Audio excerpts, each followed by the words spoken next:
Shalom. Shalom, my brothers and sisters. If you're tuning in for the first time, my name is Symmanayah, and I consider you my brother or my sister if you seek to do the desire of the Almighty Father Yahuah, whose word come to us in Yahusha's name. No Trinity. Yahusha represents the word of Yahuah. My brothers and sisters, in this subject, I want to talk about colonial versus tribal behaviors.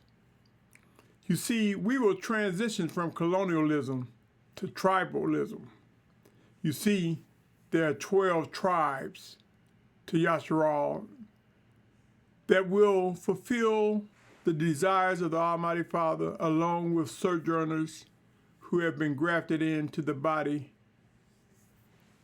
as members of Yahusha, spiritual Yahusha, as a nation.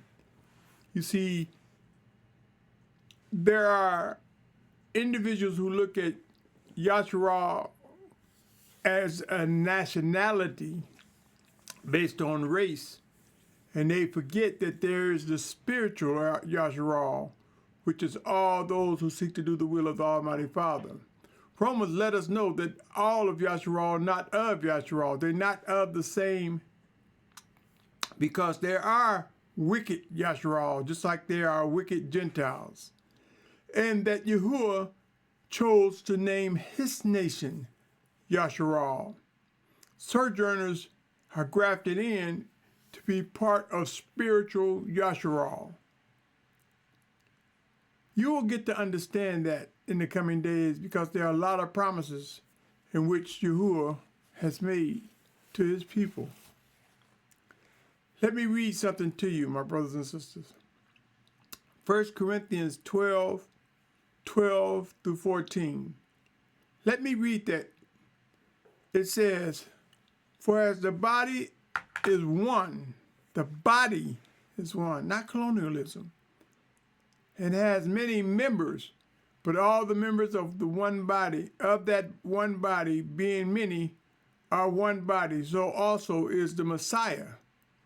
For indeed by one Spirit we are all immersed into one body, whether Yehudim or Greeks, whether slave or free, and we are all made to drink into one Spirit.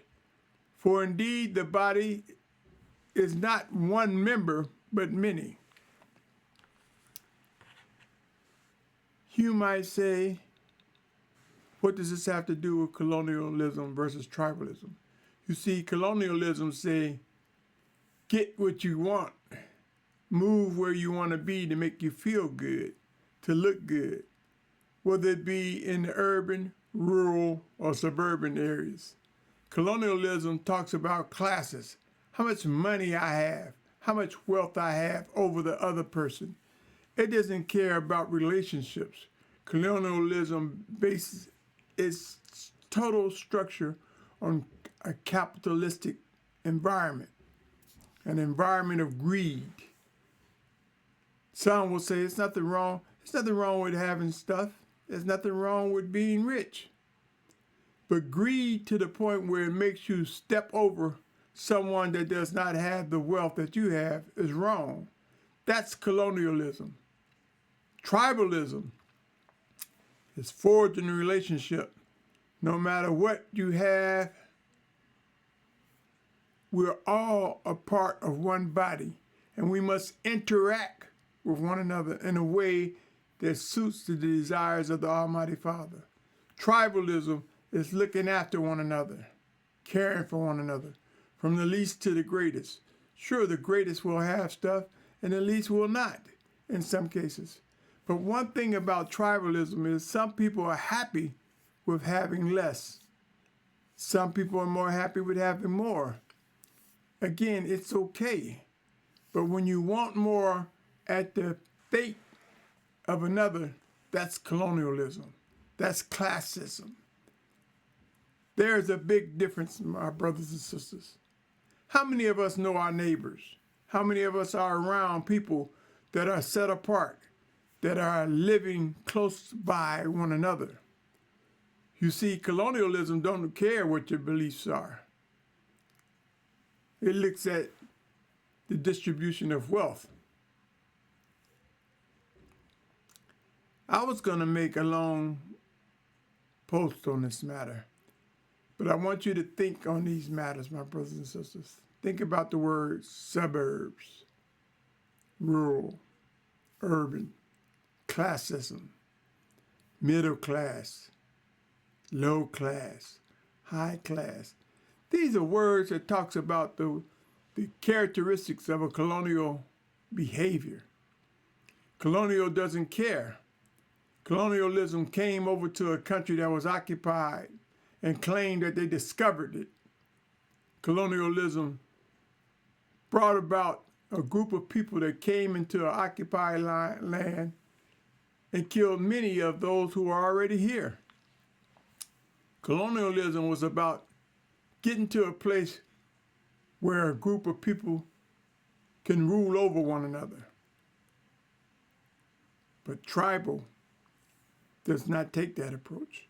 Tribal embraces, functions, works hand in hand, care about the little, care about the great, and all those in between. A relationship with one another. That's what tribal is about.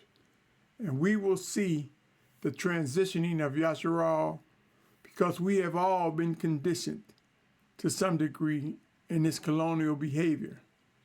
Rise up, Yahusha, and prepare to go through the transition necessary to fulfill the final exodus, to strengthen and lift up the name Yahusha, to represent and magnify the kingdom, the sovereignty of Yahuah through his word, Yahusha. My brother, my sister, have discussions on these matters. See if you are able to understand what I'm saying. I will talk about this more at a later date, but for now, gird up into relationship. Come away from the colonial mindset, and you will see that it would make a big difference.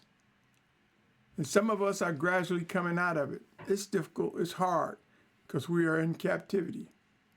But there are things that we can come away from, and Yahuah will make them clear. I pray, O Yahusha, that each of you are doing okay, that you're doing well. One way, shape another. Well enough to lift up Yahuah. Well enough to recognize that his word is Yahusha. Well enough to lean and seek to grow in wisdom and discern the voice of the Almighty Father that comes in Yahusha's name. Recognize what difference this will make, my brothers and sisters.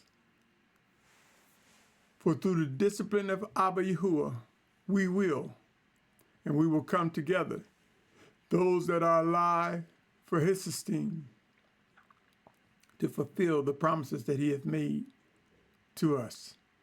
That's all I have to say at this moment. But I say again, hallelujah. We have breath. We live another day by the word of Yahuah.